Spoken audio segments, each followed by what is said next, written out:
Welcome, everybody, to another awesome podcast. It's Rock Talk with the DocRocker. I'm Jeff Benamo, joined once again with the DocRocker himself, Danton Arlotto. How are you doing today? I'm good. A little windswept. It's awfully windy here in Exton today, but otherwise it's really nice. It's been a nice week weather-wise. Had plenty of time outside. How about you? Same. I actually just came back from Atlantic City not too long ago, which kicked my ass, by the way, but I'm good. I'm here. I'm ready to talk rock. I'm ready to talk about some dream band lineups. Like if we could just take musicians just like this, pluck them out and just throw them into anything and make our own dream bands. That's what we're going to talk about today. What do you think? Yeah, I think this is going to be the first probably of a short series. We'll probably revisit this topic. Ideally, I would like if we get some guests on to share their thoughts. We did a post. I made a post yesterday on the Facebook group Rock Talk with DocRocker, kind of talking about this a little bit, and we had a couple people already reached out and commented with their favorite lineups of who they would pick. So we're going to go down the list of who commented so far, and those of you that are tuning in, feel free to check out those comments and add your own over the course of the next couple of weeks, and we'll try to keep this conversation alive. It's always fun to do stuff like this. Like, in a perfect world, what would be your perfect like thrash band, or what would be your perfect prog band?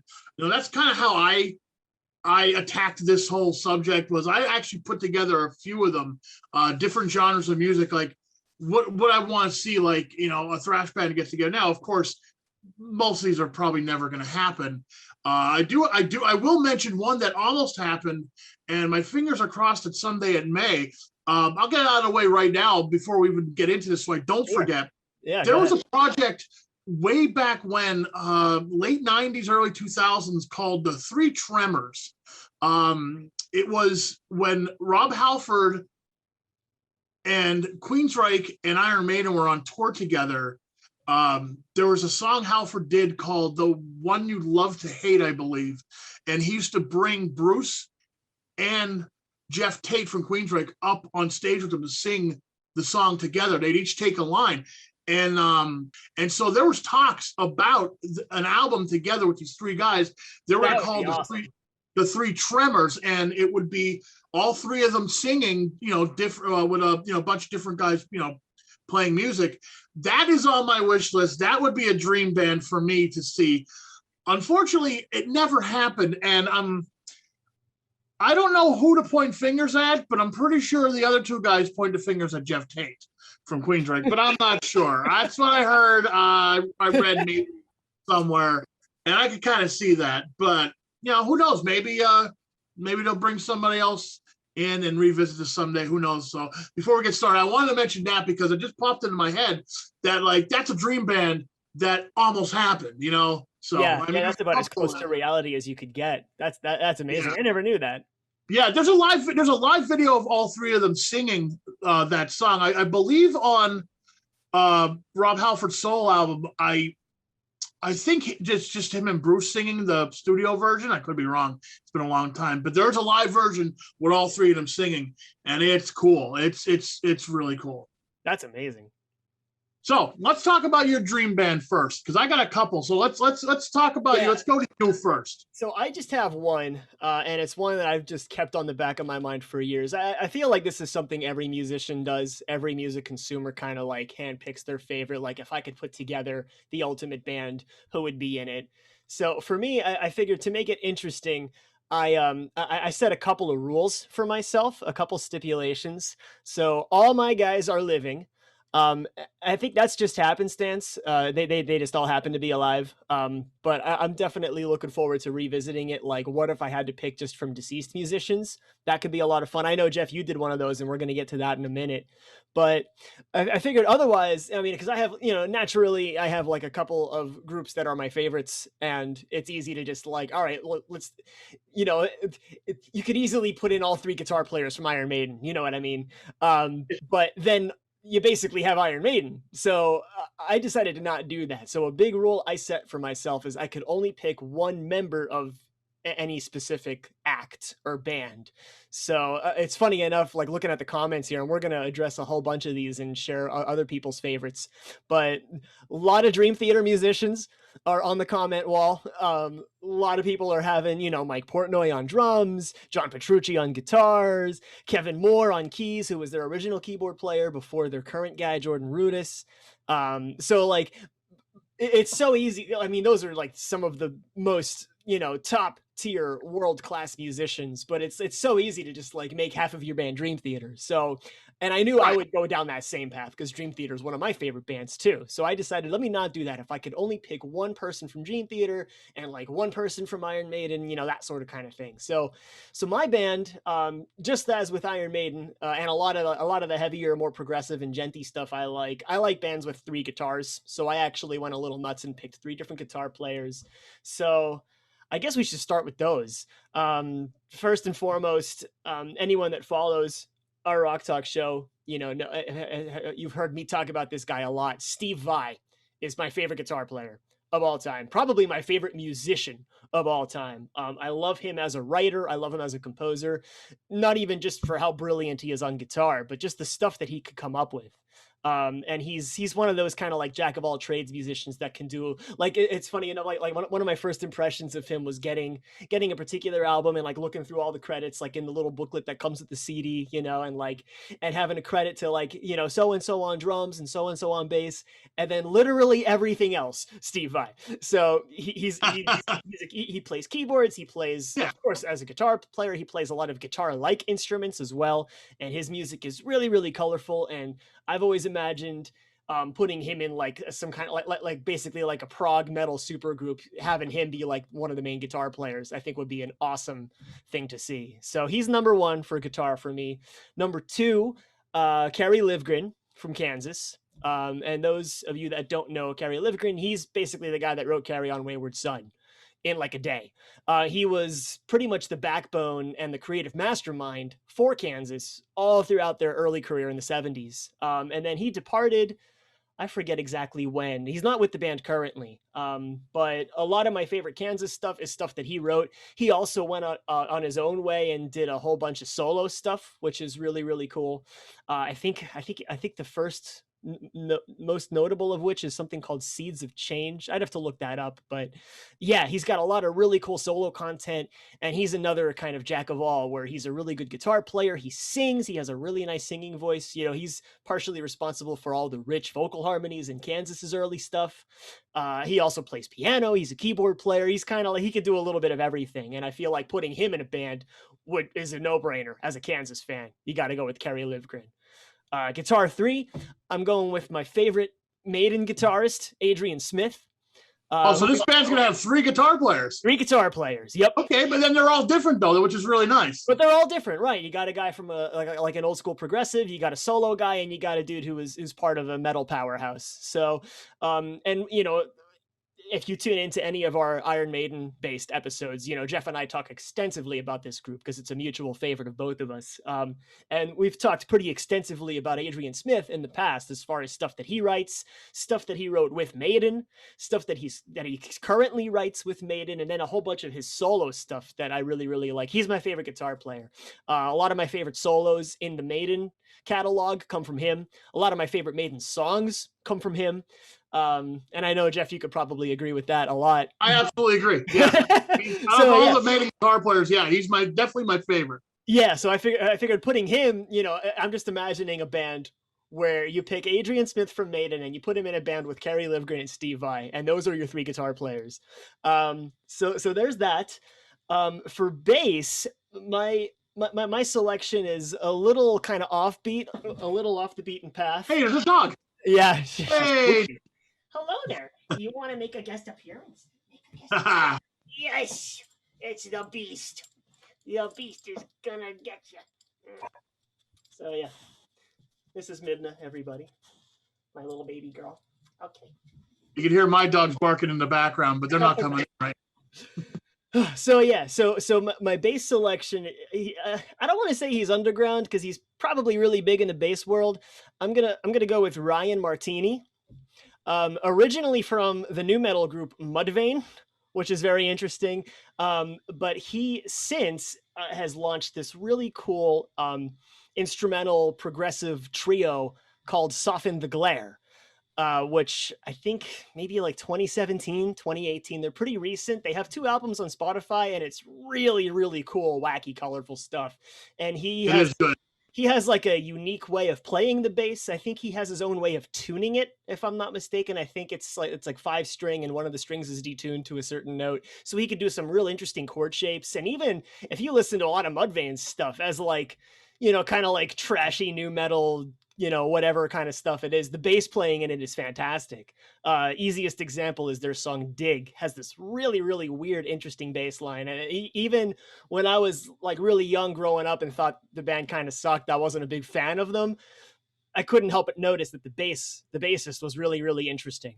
Yeah. So I figured putting him in like this progressive supergroup would be a really cool fit, because he's really creative, and I think he could really bring some really cool kind of otherworldly elements to the table. So he's my bass player. On drums, it'll come as no surprise that I've chosen Mike Portnoy. If you tune into our Dream Theater episode that we did a couple weeks back, we talked a lot about, naturally, you talk about Dream Theater, you got to talk about Mike Portnoy, who was their original drummer up until 2010, 2011 when he left. Yeah.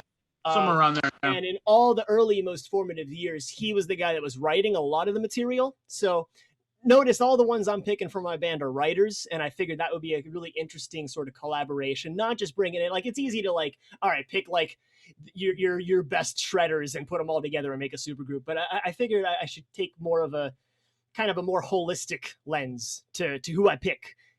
So not just being a good player, you also have to be a writer. And I feel like the more writers I get to collaborate in the group, the more potential for some really, really cool stuff. So putting him in would be really fun. Let's see, who are we missing? Oh, keys, Rick Wakeman. Most notably from Yes. He was their keyboardist. It's got that real kick-ass organ solo and roundabout that is kind of his claim to fame. But he also, since departing Yes, has went off and did a tremendous amount of solo work. His solo albums are some of my favorite of all time, and I just love the stuff he writes. He's a classically trained musician, so I feel like bringing that element into like this like prog metal supergroup would be really, really fun. And he could just do incredible things as a keyboard player. So, well, if Rick Wakeman was in the band, would he be allowed to wear his cape? He would be required to wear his cape. Yeah. Just check. So, yeah, and like, and have Steve Vai with the fan blowing his hair and like doing all this crazy tapping stuff, and even get some of the Iron Maiden props, get like all like the fighter plane balloons coming onto the stage, like just go nuts, get Portnoy on one of those like rotating platforms that like spins upside down. I know that's not a Dream Theater thing, that's more ELP, but still, I'm sure Portnoy could do it. He's a legend. He could do anything. So those are all the instruments. I figured, between having keys, guitars, bass, drums, having like a typical like rock metal band. And then my lead singer, the front man of all of this, is a pretty recent pick, but I'm going to go with Spencer Sotelo from Periphery. Again, because he brings a writing element into it, especially on the more recent Periphery albums. He does a lot of the composition of the vocal lines. Like when they first brought him in, a lot of the vocals were written by the guitar players. I think most notably Misha Mansour. Have to check with Adam on this to be sure. I don't even know if he knows, but so you can kind of hear the difference from some of the earlier material to some of their more recent stuff. And Spencer does a lot of like really nice like choral arrangements. I mean, he's well known as being like this real aggressive, crazy, screaming, like really, really distorted vocal kind of stuff. But then you have songs like Catch Fire on Periphery 3, Select Difficulty, which is all clean. The entire thing is, there might be one or two lines that are screamed, but I mean, his singing. But you also have that other project he does too, that King Mothership. Yes, that's right. I forgot all about that. Oh, I didn't, because I listened to that album a lot. That's because he sings mainly clean vocal. Yeah, but I love his voice. Having someone that can do both so well would be great for for a prog band like this, because I mean, then you have no limits of where you could Yeah. go with it. You could do Right. like the really high operatic stuff. You could do the more theatrical things. You could do the heavy aggressive stuff. You can do whatever, you know, and you have someone who can bring another creative dimension to the table. So putting Spencer in, you know, and not to mention, you know, writing all the harmonies and things, he's really good with those, you know, especially on Periphery's two most recent albums, P3 and P4. There's a lot of really, really fantastic vocal writing that you could hear if you listen for it. You know, you get past all the genty guitars and that stuff if you're not into it, and you have some real beautiful moments, most notably Reptile, the opening track on Hail Stand, their fourth album. You know, like I mentioned, Catch Fire has a lot of really nice parts where there's 3, sometimes 4-part harmony. And as far as I know, Spencer does all that arranging himself. He writes all the parts and, I mean, records most of them. But yeah, so I feel like that would be, I mean, for me, there's no better fit for like this kind of like ultimate, like can do anything kind of band that can do, as you know, the wildest, wackiest, most proggy, crazy things, can do simple things, can do everything in between. You know, going back to Livgren as a songwriter, you know, the same guy that wrote Carry On Wayward Son also wrote Dust in the Wind, which are two polar opposites as far as Kansas's output goes, but they can do some like real chill, laid back, simple things too. And I think if they did that, they would do it exceptionally well. So for me, that band, that dream lineup, that's my ultimate lineup. I think you put those guys in a room, they could do anything, any style, anything. So those are my top picks. So you think that would be categorized though as a prog metal band, right? I would definitely, yeah. Okay. Well, so I'll jump in right here with my dream prog metal band. Right. My dream prog metal band is not as wacky as yours, though. Like yours is pretty wacky. I would love to see that. I don't think that band could ever exist, but I would love to see it. Oh, it's impossible, but I would love it. But I would love to see it. My dream prog band is sticking more towards like straightforward prog metal. And here's the weird thing: everybody you mentioned in your prog prog metal band, I don't think I picked any of them in any of my lists that I have. Portnoy does not. He doesn't show up on my list at all. No Smith. I could have. Adrian Smith, yeah, he shows up. Okay. Let me see. I think he does. Yeah, he shows up. He shows up once. He's the only one I think that shows up. The rest of them, they don't show up. They don't show up at all. I actually had one listed. I called my dream band that you could never categorize. Steve Vai was in that one, but for some reason it's not on my list here. I don't know. I must have deleted it by accident. But if I remember it, I'll mention. But right now, let's go to my dream prog metal band. All right. Dream prog metal band on vocals will be Roy Khan from Camelot, the original, well, the singer most known from Camelot. He was on Karma and Epica, Black Halo. Reason why is because he has the range. And he has the emotion that he can emote, and a lot of prog rock and prog metal, there's a lot of this kind of emoting going on that are different. You could be real heavy, you could be real quiet, you could be real soft, real similar to power metal, but just more complicated. On guitar, of course, I'm going to pick John Petrucci. Okay. And that is beyond fair. Petrucci, guitar player. And you said that you don't want to use, two people from the same band, but that's not my role, so that's your role. So I'll pick on keys. On keys, if I can, I'll pick Jordan Rudess. If not, I would go with Rick Wakeman. If I have to pick someone besides someone else from Dream Theater, I'll go with Rick Wakeman because he's fantastic. On bass, I'm going to go with Joey Vera. Joey Vera is from Armored Saint, and he also plays on probably the last 6 or 7 Fates Warning albums. So he knows how to be proggy when he needs to. Joey Vera is a fantastic bass player that is way underrated. Cool. And of course, on drums, Mark Zonder, my favorite prog rock drummer. That I was going to guess. I was thinking you were going to go for Mark Zonder. Yeah. For prog metal, absolutely. There's no one else really. Or if I can't pick him, I'll pick like Terry Bozzio. Okay. But I would pick Mark Zonder.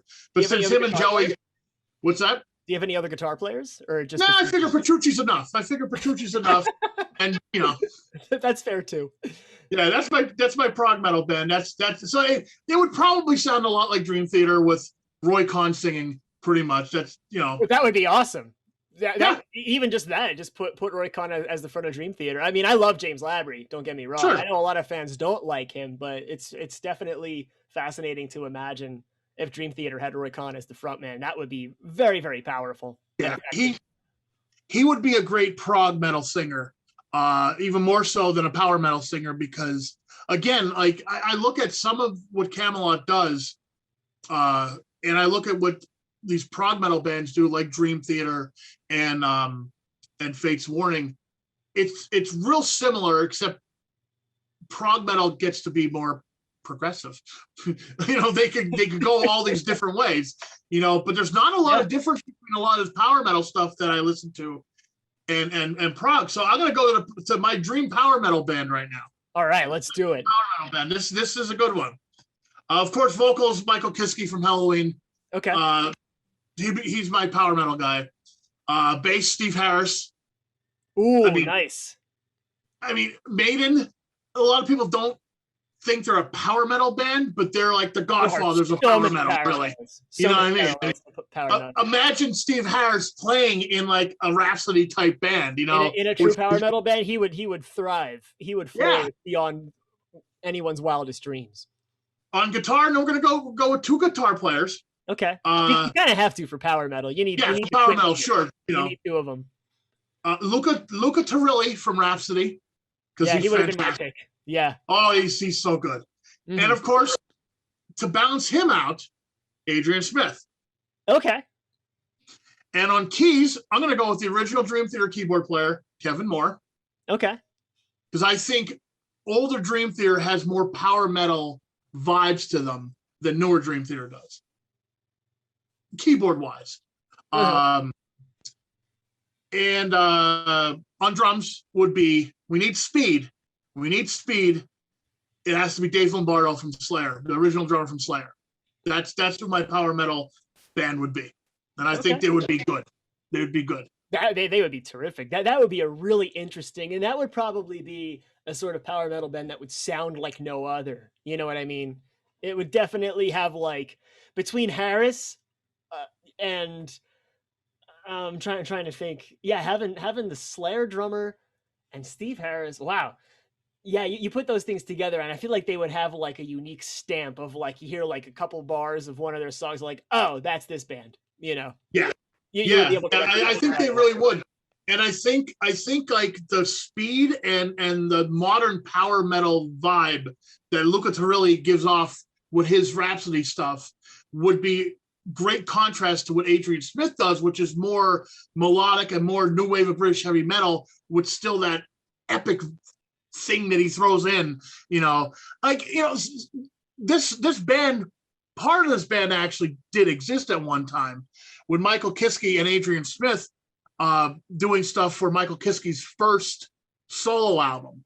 Adrian Smith helped write it and plays on a lot of it. So you could almost kind of hear a little bit of that, because the other guitar player that's on Kiskey's solo album is Kai Hansen from Gamma Ray, and he is more in the Luca Turilli vein of being fast and being, very power metal-y. So you can hear that in a couple of these songs. So if you ever want to check out Michael Kiskey's Instant Clarity, you hear where I'm going with this as far as guitars go and vocals go.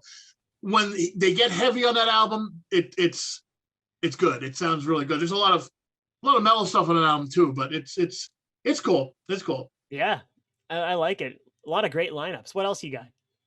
Okay, well, I'm going to go back to the top of my list now, and I'm going to talk about my dream thrash band. Thrash is something I do like. The big four of thrash. I like Anthrax. I like Megadeth. I like old Metallica.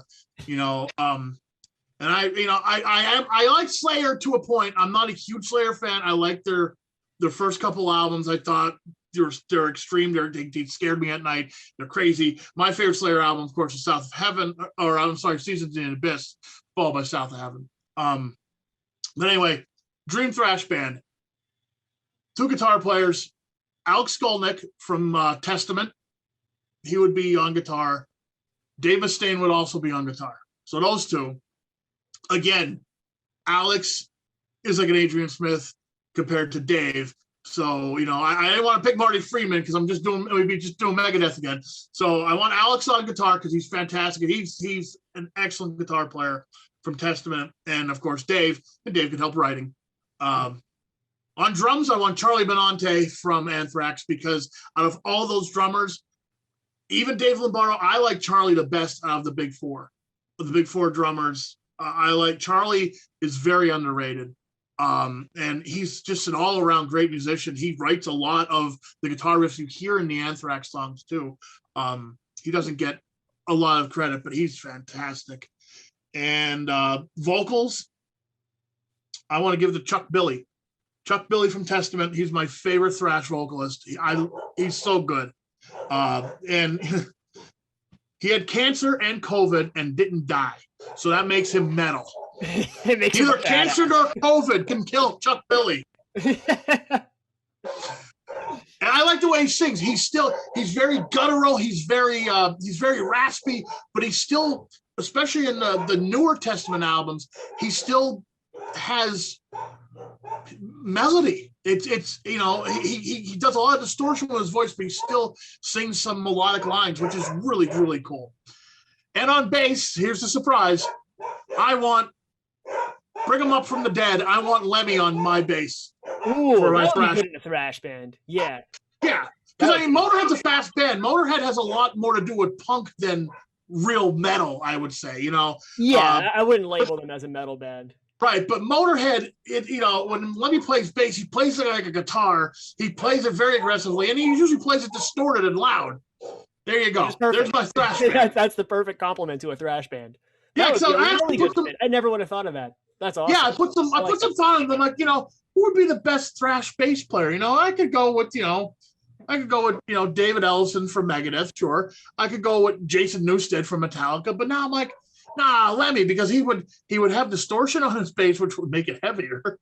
Yep. And he'd be like, we got to play this loud, we got to play this fast. And that's thrash for you, Well, so. You could have him and Dave jump in and sing stuff too. That's right. Well, yeah, Dave's not going to just sit back and just play guitar. He's going to have to sing too. So, and everyone could write. So there's my thrash band, Yeah, I actually really like that. Thrash isn't my thing, but I would definitely give that a listen if that ever came about. I think it would be interesting because, like I said, I'm a big Testament fan, especially after they got Alex back in the early 2000s, and they released some really, really good albums. I think they put out like 4 really good albums when Alex got back in the. I like all their stuff. Some of it in the late 90s got a little bit towards death metal, and it was a little bit too heavy at points.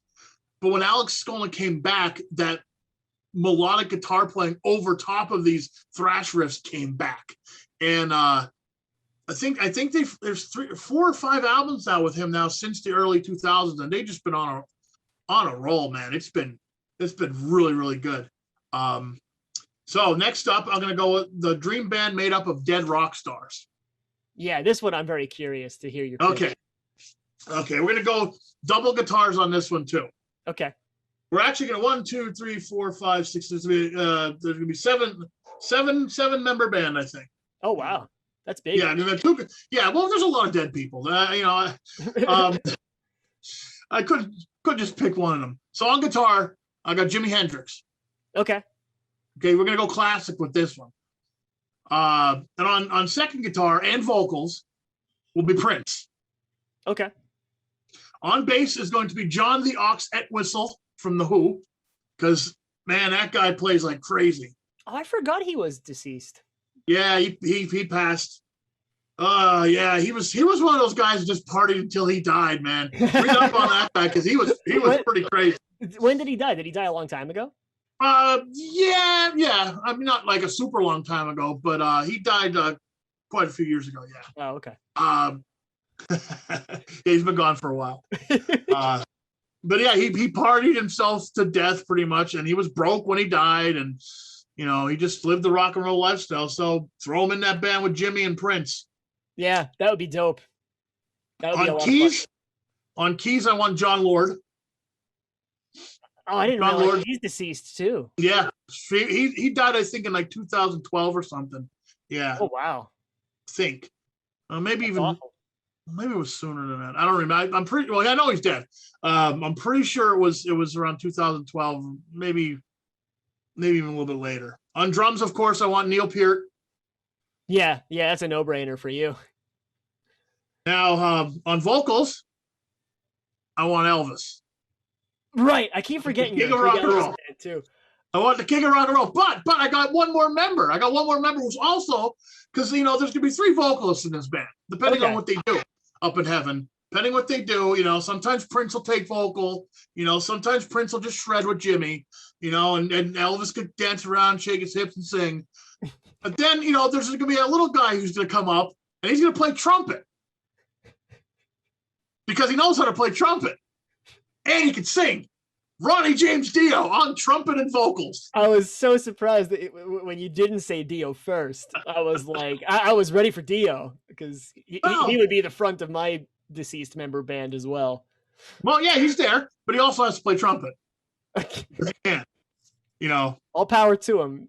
Yeah, well, I figure, like I always said, and it goes back to like when we talked about this before, like how I think it would be so cool if Dio actually had a chance to do like a prog metal project. I know this isn't a prog metal project, but still, like I always feel like Dio missed out, on doing something, really, really cool and complex, because he has the voice and the ideas to do it. He just never did. He stuck himself in that just strictly rock and roll kind of vibe, like the Dio albums, they're not prog rock masterpieces, No, they're not really progressive at all. Right. He dipped his toes in it a little bit. Like he did a song for Operation Mindcrime 2 with Queensryche. He did that was, it's as close as progressive as you're gonna get. Or like the Butterfly Ball and Magician's Birthday, whatever it was called in the 70s he did. Or those songs he did with the Kansas guy. Oh, Carrie Livgren, yeah. Yeah, this guy we're just talking about too. But other than that, like that is a really interesting collaboration. I don't know if we ever talked about that on the Rock. Oh yeah, we have. Yeah, we talked about it. Oh, okay. Yeah, because that was like right when Livgren did his whole like I'm a born again Christian, and he was like super Christian with everything. And then he gets Ronnie James Dio to sing on the opening track of his super Christian album. Just the irony of that is hilarious. Yeah, there's some interviews online about that too, which is really interesting. I watched all of them. I'm a huge fan of both of those guys. I checked it out, and it's basically like why not have him, Yeah, so, well, it's funny because Livgren chose him purely just for musical purposes. Like, I like his voice. I like what he can do. I want him to perform on this album. I'm going to give him my pitch and see if he takes it. And Dio said, sure. And he did it, and he killed it. It's a really, really amazing song. Anyway. Dio. I mean, I don't expect anything less. You know what I'm saying? You can't really go wrong with Dio. So moving on to my dream hair metal band. This is hair metal, glam rock kind of band. We're talking Poison, Motley Crue, that kind of stuff. On guitar, I want Vito Bratta. Vito Bratta was from a band called White Lion. He was one of those guitar virtuosos. Like he was out of the Eddie Van Halen mold. Vito Bratta, that was about all he did, was a couple albums with White Lion, and that was it. So I'd want him on one guitar. On second guitar, I want Reb Beach from Winger, because Winger was a band that was just made up of amazing players. I mean, their drummer was Rod Morgenstein. You know what I mean? You should take a listen to the Winger album. This is all uncharted territory for me. Hair metal is not really my thing. Winger wasn't really even hair metal. They were way better. They actually kind of had to dumb themselves down to write the songs that got on the radio, like Heading for a Heartbreak and 17 and Madeline and stuff. But yeah, the guy from the Dixie Dregs was the drummer for the band, Really? But Reb Beach, Rod, Rod Morgenstein for the Dregs, Reb Beach, fantastic guitar player, so he'd be the second guitar player. On bass, we'll give it to Nicky Sixx. He's a great songwriter. He just has that stage presence. He can play bass too, the guy from Motley Crue. On drums, I'll give it to Ricky Rocket from Poison. Why not? He'll just hold down the four on the floor beat and be done with it, because if we're doing a hair metal band, has to sound like a hair metal band. I mean, we're not going to get crazy, but the guitar players have to shred. That's one of the things about hair metals. They had really good guitar players, mostly. I'm not, CC DeVille was not a good guitar player from Poison, but the guy from White Lion was. If you listen to any White Lion songs, they're not the best songs in the world, but when it came to that guitar solo, it was pretty interesting stuff. And vocally, one of the best singers I've ever heard, I'm going to destroy his name because his name is pretty messed up. Miljenko Matajevic, the lead singer from Steelheart. He's a fantastic vocalist. I mentioned him actually, I think last time we talked, I think the last podcast I called him Milo because I think that was his nickname because I really can't actually say his name probably. Miljenko is his first name. He has a falsetto range like you would not believe. It's amazing. And I think he can still do it too now. I haven't heard any kind of new recordings from him lately, but I mentioned the movie Rockstar. He's the voice behind Marky Mark. When Mark Wahlberg singing, it's actually this guy from Steelheart. So that would be my hair metal band. I'm surprised no Guns N' Roses characters here. No, you know what? I thought about Slash. There's so many people Slash to pick, but I don't think players. Well, I don't think Guns N' Roses. I don't think Slash would fit in an actual hair metal band. Like they were something a little different. Guns N' Roses, especially on the first album, I feel they're like closer to like hard rock, like AC/DC type stuff than glam. I mean, they had that glam look a little bit. It was probably just because like, here, teach your hair up, everyone else's. But if you listen to those songs, they're like dirty hard rock. They're like more like Aerosmith and AC/DC and stuff like that than Poison. They weren't slick. That's why Slash probably wouldn't fit. That was my thinking behind it. Okay, that's fair. That was my thinking. Finally, last but not least, I have my dream doom metal stoner rock band. I combined them both because those genres are so similar. They blend together so very well. Yeah, it depends on what piece of Black Sabbath you're pulling from, if you're a stoner rock band or a doom metal band. So my stoner rock doom metal band, I got two guitars. Tony Iommi on guitar. All right. Of course. And the guitar player from Sleep, his name is Matt Pike. He also is in a band called High on Fire. Those two would be awesome together. Vocals, I'll pick Robert Lowe from Solitude Eternus and Tyrant. On bass, I can't separate Tony from Geezer, so Geezer gets to be on bass. And if we're going to go a little stonery, because some of the songs have to be stonery, on Hammond organ, I want Derek Sherinian just to play the Hammond organ. Yeah, he's a great organ player. Yeah, and finally on drums, I want Chris Adler from Lamb of God, just to add that little bit of a touch of a modern vibe to it. Yeah, and give it a little bit of that heavy punch. Yeah, really because that's my stand out. I mean, I would say Bill Ward, but then I'm like, it's Black Sabbath with another singer, and Derek Sherinian played Hammond organ for some reason. Which I wouldn't have a problem with that. That would be awesome. So there's my doom metal stoner rock band, which would be very interesting. I like it. You have some really good lineups there. I like it. I gave it some thought. I figured we'd have fun with this. Yeah, it just could have been a very boring thing. It's like, this is who I like, and that's it. But I figure, you know what? I'll give some thought, some weird stuff. If I can remember, like the band that I was like thinking, like you couldn't describe them, would be like, on guitar I'd have Steve Vai. On vocals I'd have Mike Patton from Faith No More. On bass I'd have Les Claypool from Primus. I'd have Rick Wakeman on keys, but he has to wear the cape. And I'll throw Terry Bozzio in on drums because he, played all kind of weird stuff with Frank Zappa. That would be a band that you can't describe. That would be a very weird band. See, I would just describe it as like a Zappa-esque, like just progressive phenomenon. Yeah, it probably would end up just sounding like a ripoff of Zappa. Because don't forget, even Steve Vai in his earlier years played for Frank Zappa. That's right. And Zappa's a big influence on him as a writer and as a guitar player, obviously. Oh, yeah. So well, yeah, like when you gave me that one album by Steve Vai to listen to, there was like the Modern Primitive. There was Zappa all over that. That felt like Frank, like all over that album. That was and you could hear it basically. Not to get into it again because you get me started on Steve. I will be here for 4 hours. But his first solo album, Flexible, in the early '80s, is like it just reeks of Zappa. You could tell this guy played for Zappa, and like it was right after he left. Yeah, it was right after he left Frank. There's almost a 10-year stretch between Flexible and then his real big claim to fame, his sophomore record, Passion and Warfare, where he like really kind of came into his own and like established his own sound and his own kind of personality, if you will. So Modern Primitive, which just came out 2016, I think. Modern Primitive is all the in between. That whole time when he wasn't putting albums out, he was still writing stuff, and he just had it all like kind of garbage heap collection of scrapped ideas. And that was what became Modern Primitive, is he revisited it upon the 25th anniversary of Passion and Warfare and said, hey, wouldn't it be fun if I go back and do all my like real early stuff and write another album in that early style?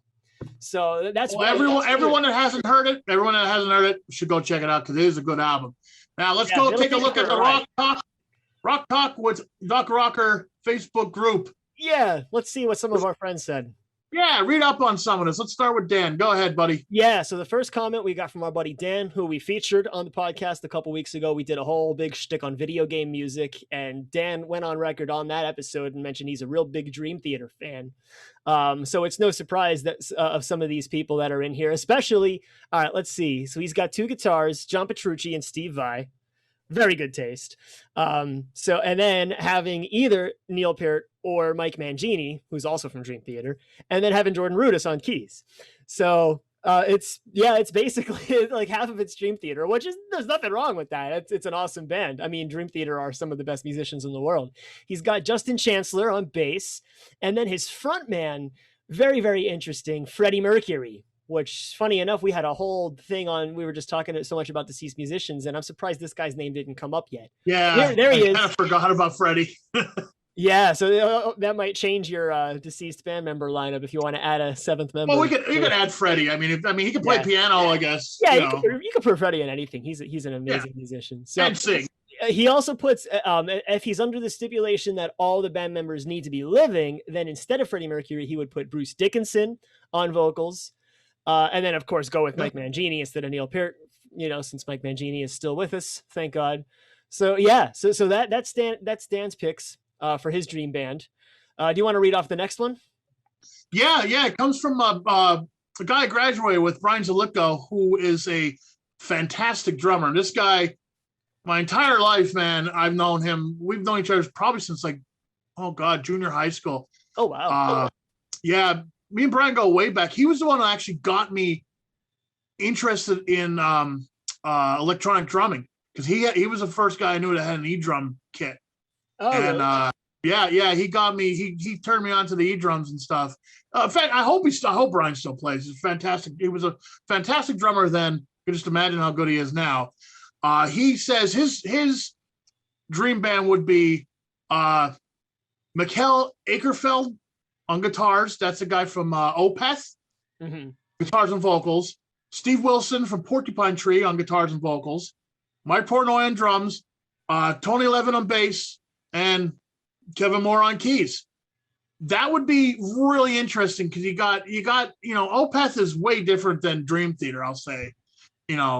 So you got definitely not as wacky, but it still is very progressive. So. Yeah, you got 3 real prog guys, and then these other guys would add, like you said, it's like a alternate dimension liquid tension experiment. Yeah, and then you got. I think that's like the perfect way to like describe how that would sound, because you basically between Portnoy and Levin being part of Liquid Tension, but having Kevin Moore instead of Jordan Rudess, so that's already like an evil parallel universe kind of thing where like Kevin Moore is still with Dream Theater, and then having these like not as wacky prog guys on the guitars and doing a lot of the writing, because that was something that Brian mentioned, like a lot less notes, not as many notes. It wouldn't be as like wacky, crazy, like off the wall stuff. It would maybe interesting sound. Yeah, it would maybe crazy, wacky, off the wall, but it wouldn't be like super fast, probably. You know, there wouldn't be a billion notes coming at you.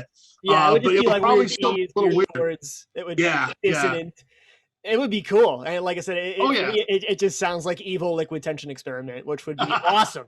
I would love that. That A would darker be really cool. version of liquid tension experiment. Yeah, pretty cool. And plus having vocals, which is already going against what liquid tension experiment is. But yeah. Now the next guy on the list is another guy I went to high school with, Tad. Another guy, fantastic guitar player. Tad still plays. I know that. He's really, really good. He's a good player. And a lot of these people that he's mentioning have been or are still in the band Savatage. He's a big Savatage fan. John Oliva, vocals and keys. He was the singer in Savatage up until Edge of Thorns. He doesn't sing on Edge of Thorns, actually. Someone else does. Oh, okay. John, and there's a whole story between John and his brother Chris. They started Savatage. We'll talk about that in a little bit when we get to our homework of the week. Alex Skolnick, again, there's another mention for Alex Skolnick in Testament. He also played for Savatage for a little bit after Chris Oliva died. Chris Cafferty, who still plays in Savatage and Trans-Siberian Orchestra on guitar. Jonas Ringgold and Mike Portnoy on drums and bass. Now, it's pretty much, that's a lot of those people there from Savatage. So, but that would be pretty interesting. That would be a pretty interesting band right there. I think they would sound like a more proggy version of Savatage, which is not a bad thing. I don't think. Yeah, not at all, especially with Portnoy. There is so much love on this Facebook group for Mike Portnoy, and it is amazing. I love it. I love him so much. He's my favorite. There is. And I can understand that. Okay, now, finally, Billy Lecher. All right, my buddy Billy, I love him, man. He's another guy. I used to jam in a band with him. He's a good bass player. Very good bass player, actually. Go ahead. You can read off his picks. Yeah, so we have, let's see, Nita Strauss on guitar. Great guitar player. Bill Wyman on bass. Bruce Dickinson on vocals. John Elefant on keys, which is really interesting because he also fronted Kansas after Livgren left. Well, Billy's a Kansas fan too, so yeah. And I'm sure he's a fan of their '80s stuff too. They have a really, really tremendous output in the '80s, like real kind of a little more straightforward than their '70s stuff. It's not as wacky. I like the earlier stuff, but I could see a lot of Kansas fans like really dig into that '80s decade where they had some really good stuff. And John Elefant's a fantastic singer too. So, you got two singers there. Like, you said there's a lot of love for Portnoy. There's also a lot of love for Bruce. On our board. Well, he's easily one of the best metal singers of all time. He's fantastic. He was definitely a candidate for me with my band too. But I left him out. Of all my bands, actually. It's very, very easy to pick him for everything. Well, who do you want in your thrash band? Bruce Dickinson. Who do you want in your hair metal band? Bruce Dickinson. And he would totally kill any of those roles. Well, the band he was in before Iron Maiden, Samson had some. Yeah, they had like some glammy sensibilities to some of their songs. It wasn't like Poison glam, but it was more like 70s era glam rock. There was a little bit of that vibe in some of their older stuff. When he also went under the name Bruce. I actually never checked out Samson. It's been on my bucket list to like. All right, it's interesting. Should check it out. His voice sounds great. Stuff. Yeah, his voice sounds great. And you can hear his pitch is a lot higher on these older albums. It's good stuff though. It's even his early simple stuff. He hits some real high notes. Yeah, and it's good stuff. He was young. It was a long time ago. Samson was a long time ago, but I like some of the stuff. I haven't listened to it in a while though, but so maybe I'll have to revisit. So, well, there's our dream band. A lot of fun. There's our dream bands. Yeah. You got anything to add to our dream bands? No, hopefully we could do more of these. Like I said, I would love to bring on some different guests and get people to, because it's easy for me and Jeff to sit here and gush about our favorite musicians and, create these different fantasy bands. But I would love to hear other people's opinions too. Other people who have different tastes, maybe some people that aren't as like prog geeky as I am, or as doom heavy as Jeff is, get like someone who's like super into something that we're not really big on and give us a different dimension to this dream dynamic that we're just not thinking of. So it could potentially be a lot of fun. Hopefully we get to do a couple of these. I would love that, but only time will tell. Those of you that follow the Facebook group and are subscribed to the channel or watch our videos but aren't subscribed, you should subscribe. And then, let us know in the comments, post on the Facebook group. You could still find the original post and all the different comments that we talked about. Feel free to add your favorite lineups and just shoot me a private message on Facebook, or Jeff, if you want to come in on an episode and, gush out about your favorite bands or your favorite musicians and your dream bands, I should say. So that could be a lot about anything, man. I don't care. We can talk about something completely different. Yeah, we could. I think we're eventually going to do an episode where we literally just talk about rocks instead of. Could be a lot of fun, or it could be super boring and dry and dumb and awful and horrible. But if it sucks, it wasn't my idea. It was Adam's, my brother. Blame it on Blaze. Yeah. Put it on your other brother. Yeah. Before we leave, I'll say this about it. I was talking to him today, and he said, I listen to you guys all the time, but I have to stop and shut it off. And I'm like, well, why? And he's like, because I can't talk back to you. He's like, you guys are having a conversation, and I can't join in. I'm like, well. That's what the comments are for. Type the comments. Or, message us on Facebook, and then we could do an episode with you, It's not He's just like, this whole rock thing is a big community now. We have how many people on the Facebook group? Like 500 or something ridiculous? Yeah, probably more than that. 710. 710. That is ludicrous. So yeah. And how many subscribers do we have to our YouTube channel? YouTube channel? Probably not that many. Maybe like 50. What, 20? I'm gonna look it up right now. Let's see. Pansy 50. Podcast. Let's see. Come on. 57 subscribers. Okay, that's actually more than I thought we had. So that's great. We have a lot of subscribers. What is it? We need 100 to get. Yeah, I want to hit the magic number. Yeah, and then we got to do something special if we get that many. That would be amazing. So yeah, subscribe. Tell your friends. Keep the conversation going.